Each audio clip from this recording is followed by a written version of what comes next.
សួស្តីមិត្តភ័ក្តិទាំងអស់គ្នាអញ្ចឹងថ្ងៃនេះដែរខ្ញុំមានវីដេអូថ្មីមួយទៀតហើយនិយាយអំពីការធ្វើលិខិតអំណោយផ្ដាច់អញ្ចឹងដើម្បីធ្វើនៅលិខិតអំណោយផ្ដាច់បានយើងត្រូវមានគឺឧបសម្ព័ន្ធទី8អញ្ចឹងលិខិតអំណោយផ្ដាច់ហ្នឹងគឺសម្រាប់ភូមិឃុំហ្នឹងនៅក្នុងឧបសម្ព័ន្ធទី8ហើយបន្តមកទៀតគឺយើងត្រូវមានព្រះរាជាណាចក្រកម្ពុជាហើយនឹងមានកន្លែងរបៀបការដាក់វន្តតែងហើយទី2គឺយើងសរសេរថាលិខិតធ្វើអំណោយផ្ដាច់ហើយបន្តមកទៀតនៅនឹងខាងក្រោមមកតគឺមានឈ្មោះខ្ញុំបាទឬនាងខ្ញុំឈ្មោះភេទកើតនៅឆ្នាំសញ្ជាតិ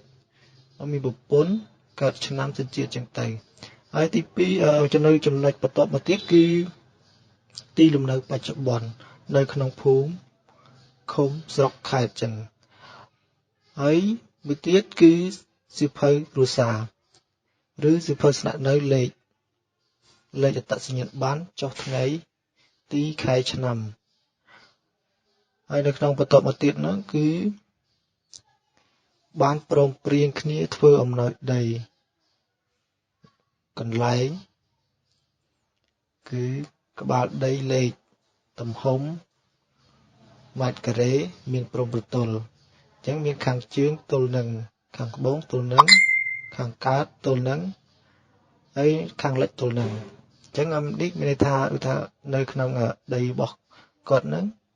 ទល់នឹងអ្នកណាម្នាក់ទល់នឹងឈ្មោះកឈ្មោះខឈ្មោះគោឈ្មោះខអញ្ចឹងដែលស្ថិតនៅក្នុងភូមិឃុំស្រុកខេត្តឲ្យទៅឈ្មោះ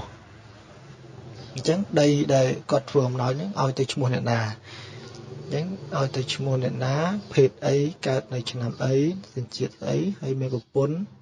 កើតនៅហើយសញ្ជាតិហើយទីលំនៅរបស់គាត់គឺនៅកន្លែងណាទីលំនៅបច្ចុប្បន្នហ្នឹងគាត់នៅក្នុងភូមិឃុំអីអញ្ចឹងហើយមួយទៀតគឺ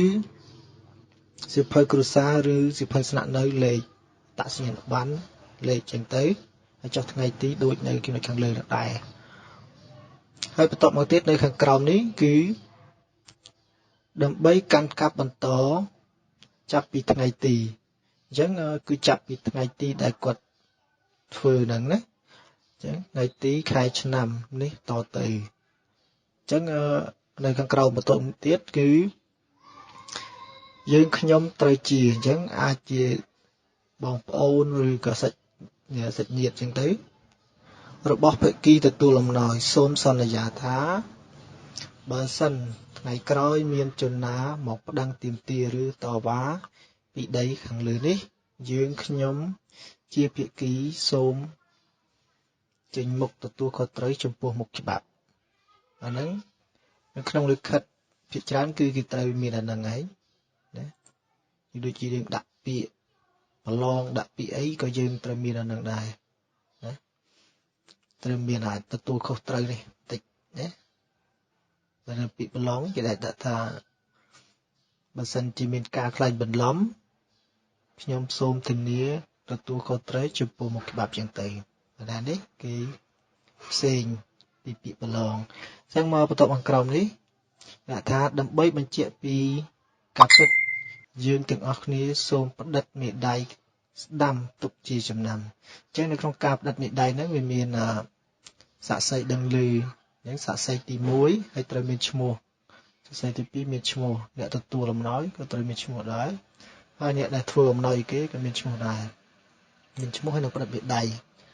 បន្តមកទៀតគឺត្រូវមានភូមិឃុំណាបានឃើញនឹងឯកភាពថ្ងៃទីខែឆ្នាំមេភូមិអញ្ចឹងមេភូមិមួយគេហើយបន្តមកទៀតគឺលេខបើយើងដល់ក្នុងឃុំគឺមានលេខអញ្ចឹងលេខគេចុះនៅថ្ងៃនេះហ្នឹងគេចុះលេខប្រមាណអញ្ចឹងទៅបានឃើញនឹងបញ្ជាក់ថាហត្ថលេខាខាងស្ដាំនេះពិតជារបស់ណាពិតរបស់លោកមេភូមិអីគេណាពិតប្រកបមែនហើយកន្លែងនេះគឺយើងសម្រាប់ដាក់ធ្វើនៅទីណានៅកន្លែងណាហើយបន្តមកទៀតគឺនៅ កន្លែងមួយនេះគឺយើងដាក់ថ្ងៃទីខែឆ្នាំដែល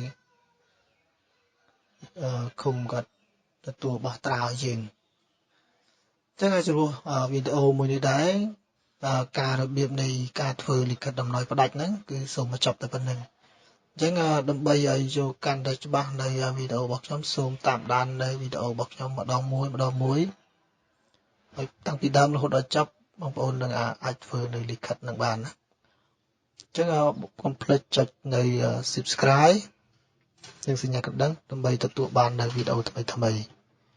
អញ្ចឹងសូមអរគុណសូមជម្រាបលា